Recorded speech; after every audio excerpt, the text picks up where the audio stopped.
Welcome to B.A. Showoff, the dance lifestyle podcast. I'm Becky. And I'm Alexandra. And whether you're a dance coach, dance parent, or a dancer yourself, this is the show for you. Come join us as we talk about this year's College Nationals. So, Mom, can we talk a little about what's so iconic about College Nationals?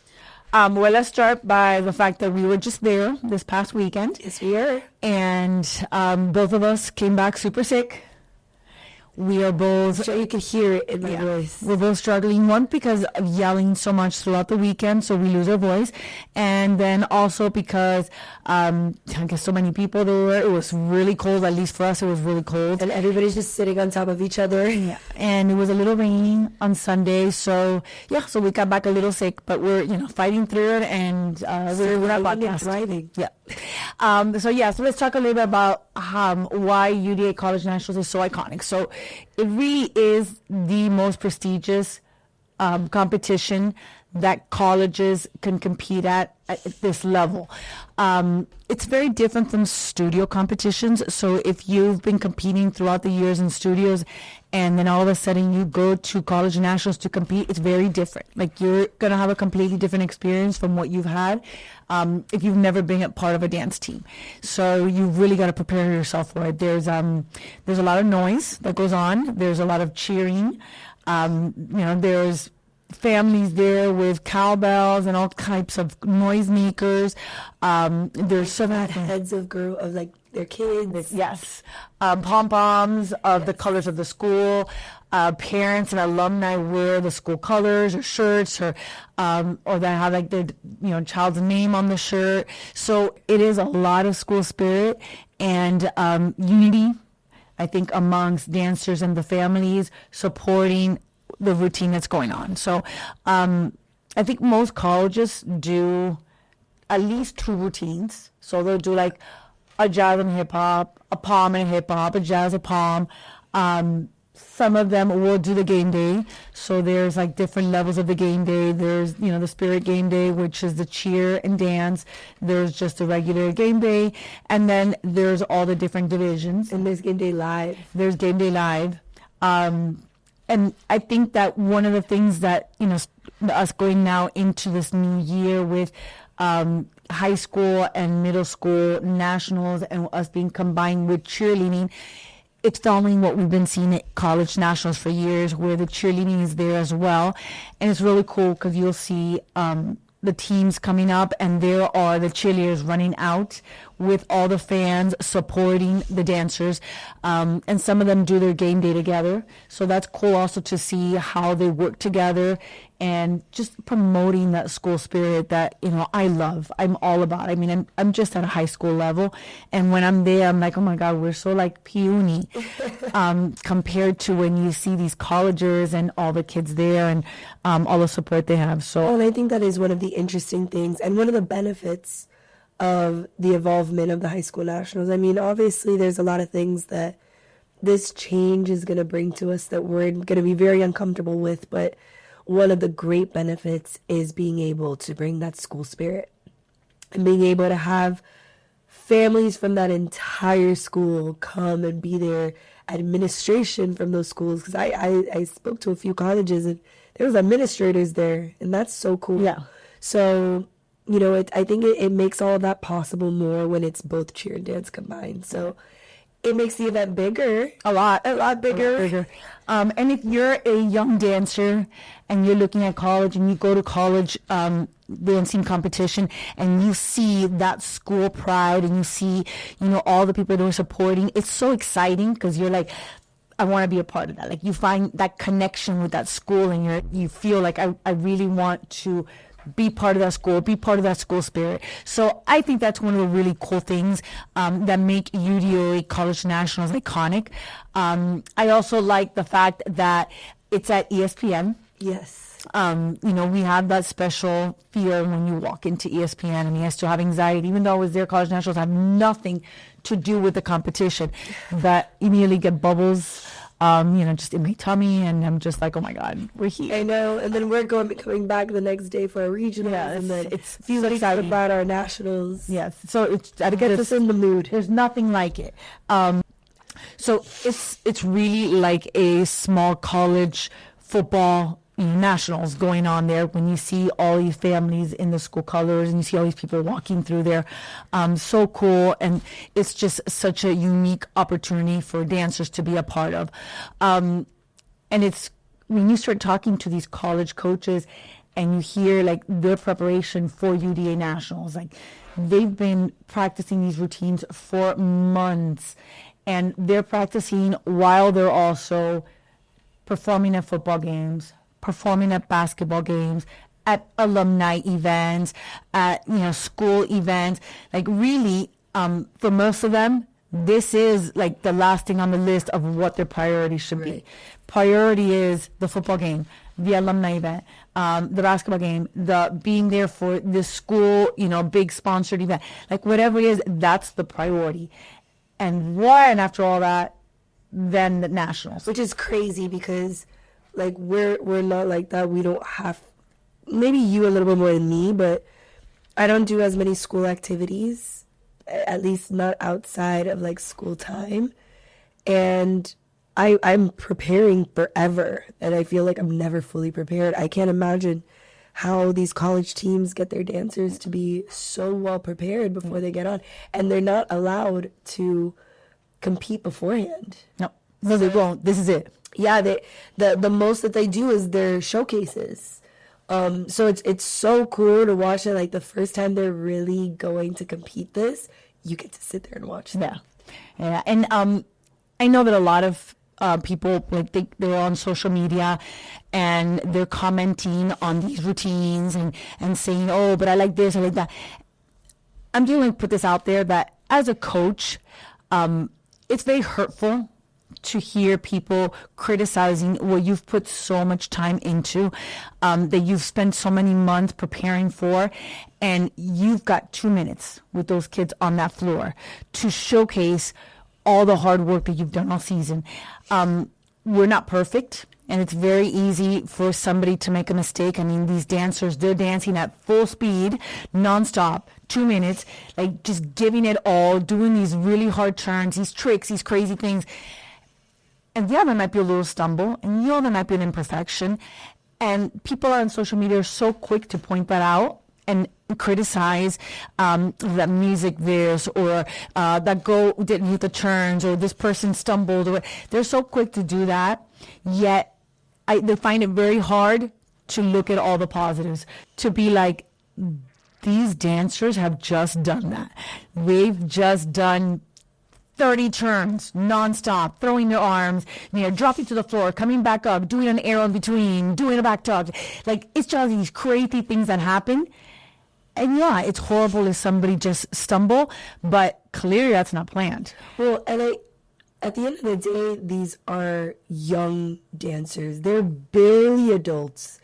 And as a coach, for me, when somebody tries to put down my dancers and tries to make them feel lesser than, that I become a mano bear, and I know you do too. And we see what happens behind the scenes. You're just seeing what we put on there for the 2 minutes, but we see everything behind the scenes. And at the end of the day, we need to reward that all of us have put in just the same amount of effort. That all of those dancers, and like, you have no idea what those dancers are going through. Perfect example, our beautiful Miami. We love our Miami team. You're big Miami fans, Hurricane fans, went to almost every game. Yes, we did. Exciting to see them on the stage. But their dance team went to College Nationals this year, and they did fantastic. They made it through to their very first semis. That was amazing. But on top of that, they were cheering at every single game, and their team made it to the national championship. That week of was one of the games. Yeah. Where I couldn't imagine one of my students just not being at one of my practices. Yeah, and they were required. Some of them were required to be at the game. They had no choice. So you have no idea what these teams are going through behind the scenes. You don't know what dancer got injured and they needed to restage. You don't know if they are trying something out and hoping that it works. And you know what? It didn't work. But now, before I go to finals, I'm going to make something else work. You don't know. But what we should be applauding isn't just the team that we think is going to win, or the team that we feel deserves to win, but we should be applauding the hard work each and every one of these teams are putting out there and trying to come back with innovation. Yeah. Because it's outdoing the other. You have no idea what's going on. Yeah, no, ever. And these dancers, they are conditioning, hours a day, going to classes, going to school, studying, taking exams, then practicing, then dancing again. Like, so many things are happening in one day for these dancers to prepare at the same time to be on that college national stage, on the spotlight, to have people put them down. And I'm appalled when I see all that negativity and people arguing. Who are non-dancers as well. Non-dancers, yeah, that's my favorite. But even dancers, you know better. As a dancer, you know how hard it is what they're doing and what's expected of them. And, the first time you compete a dance on stage, it's never great. There's always little stumbles because it's your first time on that stage. So these dancers, that's their first time competing. And then people are so quick to bash them. And, I'm not going to mention teams. I'm not going to mention names. But, there was a team member at one of the schools, and there was a stumble. And you got to see it on the side. I did. The behind. When the dancers finish performing, for those of you who don't know everything that happens, once the dancers finish, they go backstage and they get to watch on a big screen their performance playback. And so cool to sit there and watch what you just did right after you got off. It's exciting. And if you're one of the dancers that messes up, it's the most heartbreaking moment. And I sat there and I watched. And she got to see. And you saw that dancer watching that screen and seeing the teammates sitting there watching their near to flawless performance. Yep. And the dancers stumble and you just saw them just like cave in and just fall on their coach and just sob. And people don't see that. No. People don't, and then on top of that, people on TikTok posting about it and saying, oh my gosh, this happened. Oh my God, can you believe it? And it's like, give them grace. Yeah. They're not perfect. Not perfect. And as a coach, it breaks your heart. It breaks your heart when you see that you don't know if it's their first year or their senior year. But wherever they fall, they clearly are amazing at what they do. If not, they wouldn't be given those skills on the national stage. They wouldn't have been doing anything. And how hard it is for them to be on the limelight, and we'll be watching them to stumble and know, I may have just caused my team a first place, a second place. I may have caused us going from semifinals to finals. That is a lot of pressure put on a dancer. And to see that dancer break down like that was heartbreaking to see that. And as a coach, I got chills when I saw that. And we talked about it, just imagining. But I cried. I started crying for the dancer. I was like, I can't imagine the feeling. Like, I wanted to hug them. Be like, it's okay. Like, I still love watching you. I still want to watch that routine again. And as a judge, that was so hard to judge a routine like that because you are looking for perfection. You are looking for everything to happen. But as a judge, that's already hit because you've already seen that performance. So you've known those things hit, those things happen. And to see it not happen, and you still have to judge fairly, like what I just saw, it's very hard. So I give a lot of props to these judges. I know because as a judge, I know how hard it is sometimes. And seeing these dances this past weekend at College Nationals and seeing what these dancers could do is incredible. So, a lot of hate also on social media going out to judges because they picked this team or this team won because the judges this and judges that. Guys, it's not that easy. Judges have a score sheet and they have to hit that score sheet and they have to score accordingly. I might see the entire stadium going crazy for a team. And I understand that a lot of people like them, but at the end of the day, if I'm judging and this is what I believe should be given, I'm judging. I'm going to give the right score. I'm not going to be swayed by the audience. Now, that's not to say that there aren't teams that I watched this weekend that I thought, maybe they should have scored higher. I think they should have. Maybe they should have won. Like, I have my opinion, and that's my opinion. Opinions are valid. Exactly. It's more when those opinions are voiced in a way that is to put down another. Exactly. Yeah. And to make the other feel like they don't deserve it. Because at the end of the day, all of these teams have put in the same amount of effort. All of these teams have gone out there and put their absolute best foot forward and have had that winning attitude on the practice mat, on the practice floor. And at the end of the day, yes, we're all gonna have our opinions. I have mine. Was I super happy about all these decisions that the judges made, or all these scores that the judges gave? Maybe not. But at the same time, I'm not the one that was judging. I wasn't hired for that. I was there as a spectator. And there might have been things that I noticed that maybe a judge didn't, and maybe vice versa. So, yeah, social media needs to, like, people need to step back a little bit. I think it's great to, give your feedback and say, oh, this dance, I love this, and give it positive. But people got to stop with the negatives. Yeah. And people have got to stop finding ways of bashing other people, other teams, choreographers, coaches, dancers. I mean, we talk a lot and super showy about, oh, be kind, oh, be nice to your neighbor and all that. But the minute you have a moment to put somebody down on social media, people are just jumping at it. And, it's just not the right thing to do, especially in this world where we should try to be more positive and celebrate the fact that, as dancers, that we're on this stage and we're able to do all these amazing things. And what UDA College Nationals has helped to do to open the eyes to the dance world, to the outside person about dance world. So, I personally would wish that a lot of people would stop with the negativity and start looking at all the amazing things. So instead of saying, oh, this one dancer fell out, 19 dancers hit those turns perfect. Wow. Almost perfect routine. Look at those 19 dancers. Look at those 6 girls did that back tuck instead of, oh, one girl fell out of back tuck. And I think that that needs to change, and I think that we could be so much better about that. And that you're going to have a conversation with your best friend and say, oh my God, did you see that? Or, we're human, that's going to happen, and that's okay. There's moments for that, but that we need to put that out so that you're hurting choreographers' feelings, you're hurting coaches, and you're hurting dancers. I'm totally for that. I don't know what satisfaction that gives to people.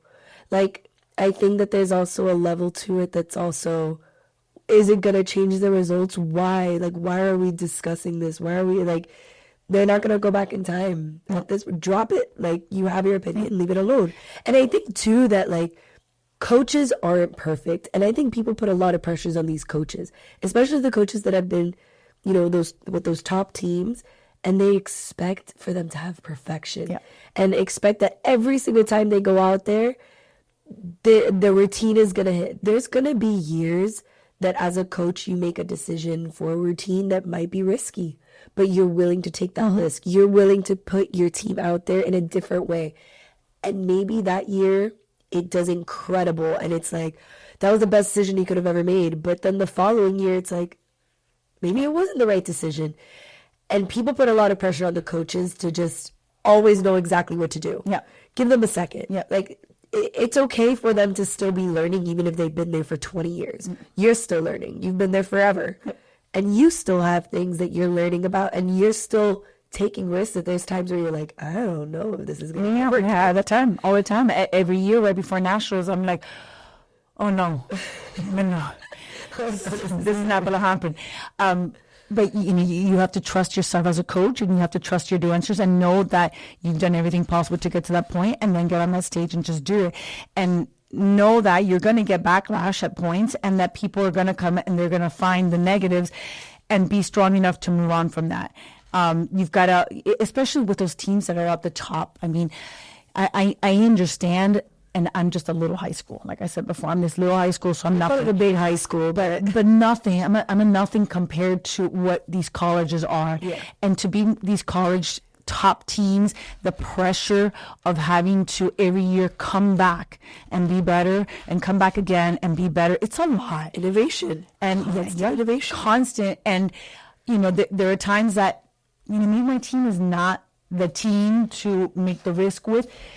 But if I don't do it, what are people going to say about me? Right. And, to outdo yourself every single year is a challenge within itself. And some years your teams are like, they're ready to do it. And there's other teams that they're a little bit more conservative, and it's hard to get them to do it. So, you've got to give these coaches, a little bit of, applause here maybe once in a while, and not criticize everything that they do. There's a reason why they do it. And the smart coaches will try to stand out. Yes. The smart coaches will try to do something innovative that people are going to remember them, because you want to be remembered. The smart coaches also will listen to the judges, read the score sheets, and make the necessary changes so that the next time that they do it, they do better. And I'm just going to go with this one because I don't even know if it, that's what happened or not. But Minnesota's Jazz, that he had a headpiece, and the next day he didn't, and everybody went crazy. Yeah, it was like a social media phenomenon, like minor thing that everybody was talking about. And it could have been the judges made the comment, and the coach said, "You know what? I'm going to listen to them." It could have been that a ticket stolen, like they said, "Hey, it's missing, you stole it." It could have also been that the coach just made the call. Maybe the coach watched the routine on stage and said, "You know what? Like, you just never know. You don't know." And for everybody to jump on and just be coming up with, that's so funny. Yeah. And I will say that I thought it was a smart move on the coach, whatever the reason was, because it made, even though they're talking about Minnesota anyway, but it made people pay attention more.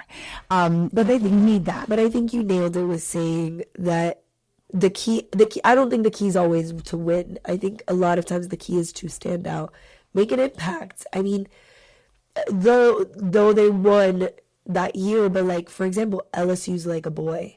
They weren't on top for a little while, and then they came out. Then they didn't go to UDA Nationals.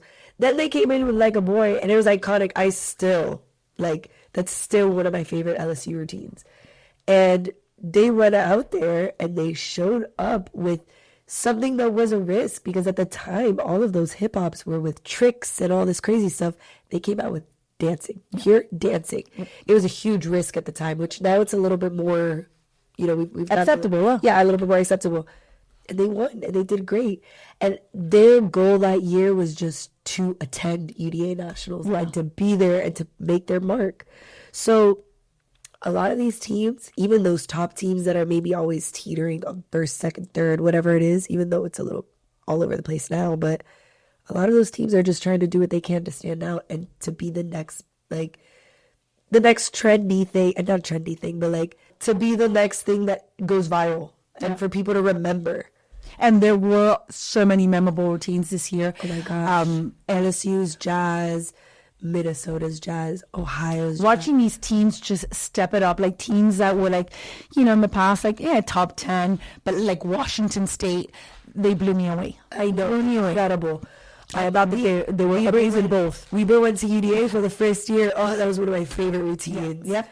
Like, so good. Cal State, I know they went first, like, incredible. But it's cool that you said Weber, because people always comment that, you have to, go through several years before you could win. You have to earn it, and they went out there looking like they've been forever there. And they were confident, and they were like, okay, we're coming. Did you see their walk-off? Yeah. That was, wow. Yeah, and it just goes to show that if you do your research as a coach and you see this is what UD is about, this is what wins, this is what they like, this is what the score sheet's asking for, if you follow all of that, you could win. You could be that team that comes in your first year and wins. What to do? And I'm sorry, I know you want to win. Everybody wants to win. There's no doubt. But beating a top 10 in any of those divisions is amazing, because it just could go anywhere. Anybody could take it. Even all of the teams that made it to semifinals were all incredible. Like, Miami was amazing. UCF was amazing, and they didn't make it to finals, but they're incredible teams. Yeah. And their routines, you would watch it and be like, oh my gosh, how could they not make it to finals? I was floored with Cincinnati.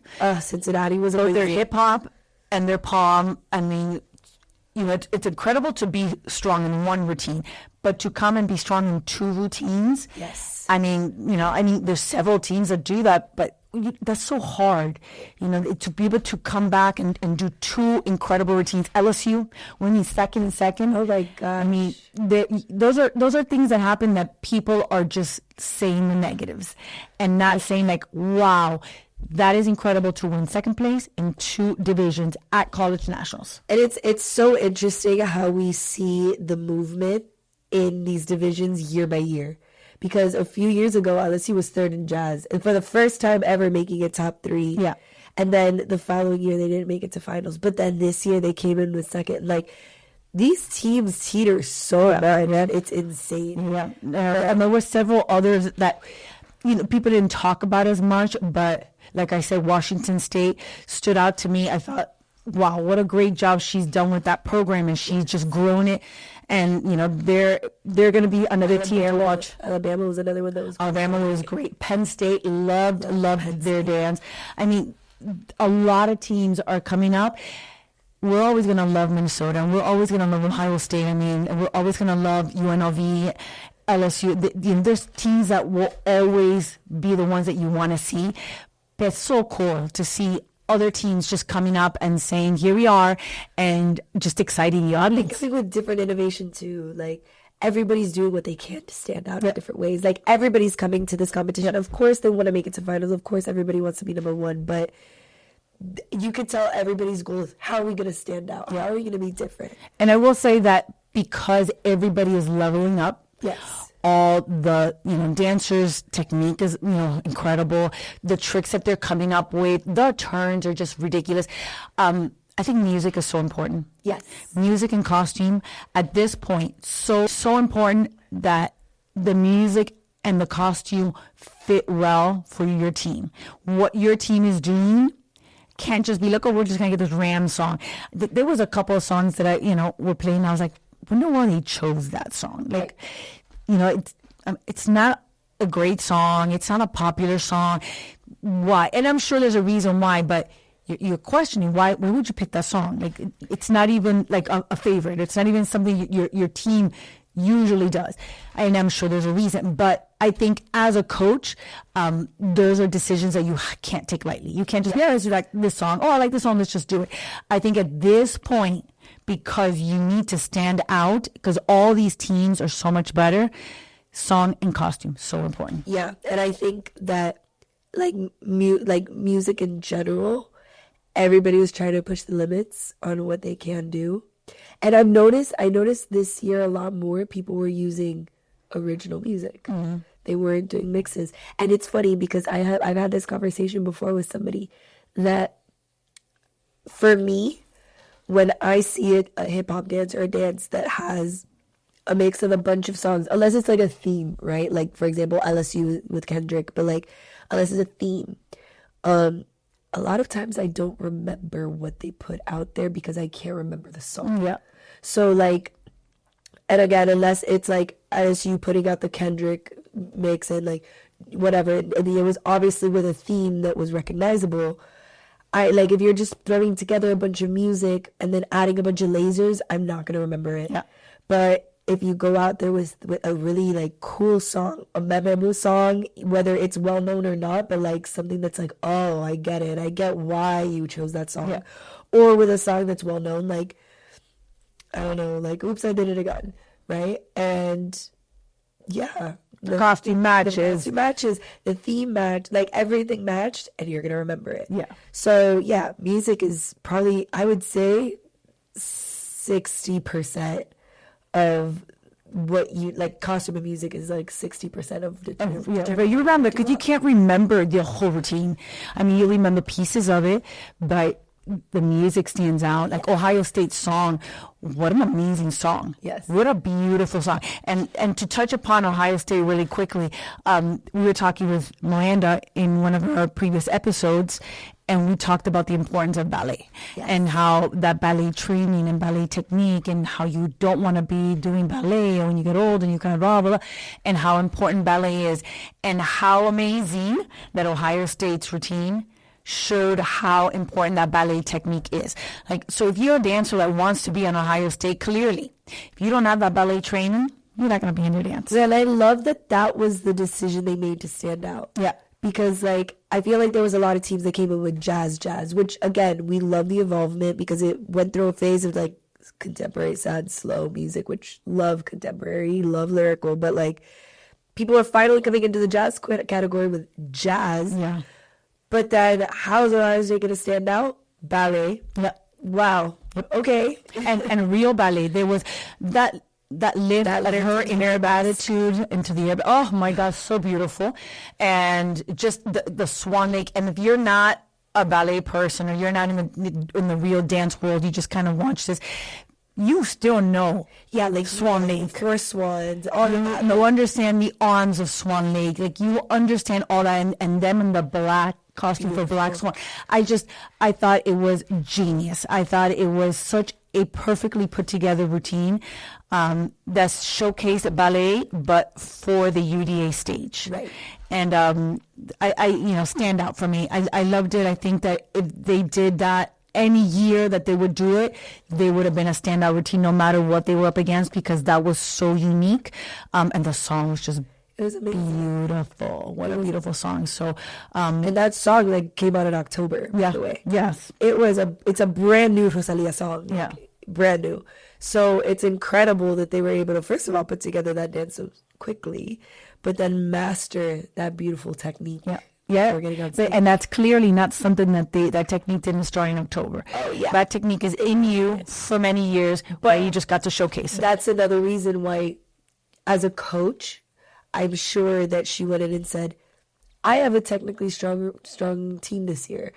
They're all great at ballet. Sounds like I need a ballet kind of routine this year. You know, like, I'm sure that was some sort of, there were wheels turning there, that when she looked at her team, she knew what to do. And that's a risk as well. Well, that's a perfect example of a risk, because, again, any team can't do that. You can't just get a team and say, okay, guys, we're going to do a ballet style and put it on the stage. It has to be a specific team, and it goes back to your coach. You have to know what your team can and cannot handle, and when your team is able to take certain risks. That was a huge risk, and a risk that if, I were her and I had those dancers, I'd be like, let's do it. I wouldn't even think twice about it. But again, props to her, because it was memorable, beautiful, showcased real dancing. It showcased ballet technique, which we don't do enough of, and was just such a crowd pleaser, whether or not you know this dance world. So shout out Melissa for such an amazing routine. We love you, Melissa. And yeah, I mean, it was just incredible. It was such an incredible weekend. We hope you enjoyed the first part of our 2-part series on College Nationals. Join us next week to hear all about what we liked and didn't like about College Nationals. See you next week, guys.